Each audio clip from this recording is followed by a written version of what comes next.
అందరికీ నమస్కారం. Welcome to my channel. Ayodhya వాసులకు బ్యాడ్ న్యూస్. రాముడి విగ్రహం ఊరేగింపు రద్దు. అయోధ్య వాసులకు శ్రీరామ జన్మభూమి ట్రస్ట్ ఒక బ్యాడ్ న్యూస్ చెప్పిందండి. వివరాల్లోకి వెళ్లే ముందు మిత్రులారా, ఎవరైతే నా ఛానల్ చూస్తున్నారో వాళ్ళు నన్ను సబ్స్క్రైబ్ చేసుకొని ఆదరిస్తారని ఆశిస్తున్నా.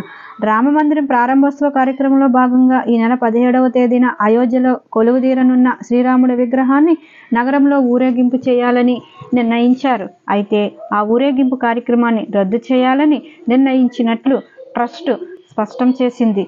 అయితే ఈ ఊరేగింపు రద్దు చేయడానికి గల కారణాలను కూడా వివరించింది.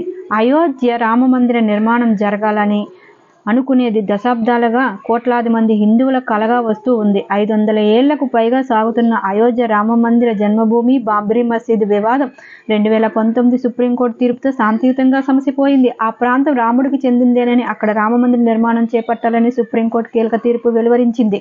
అయితే అప్పటి నుంచి శరవేగంగా సాగుతున్న అయోధ్య రామ మందిర నిర్మాణ పనులు తుది దశకు వచ్చాయి.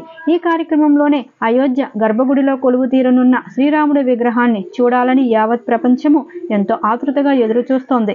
అయితే శ్రీరాముడి విగ్రహాన్ని ఈ నెల 17వ తేదీన అయోధ్య నగరంలో ఊరేగింపు చేపట్టాలని ట్రస్ట్ మొదట నిర్ణయించింది.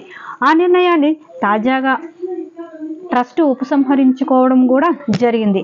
అయోధ్య నగరంలో శ్రీరాముడి విగ్రహ ఊరేగింపు కార్యక్రమాన్ని రద్దు చేస్తున్నట్లు ప్రకటించింది.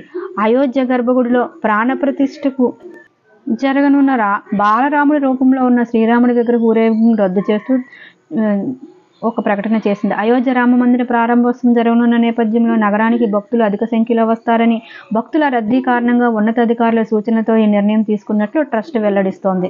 భారీగా తరలి వస్తున్న భక్తుల మధ్య నుంచి అయోధ్య రాముడి ఊరేగింపు జరిపితే భద్రతా పరంగా సమస్యలు తలెత్తుతాయనేది అధికారుల హెచ్చరికలు.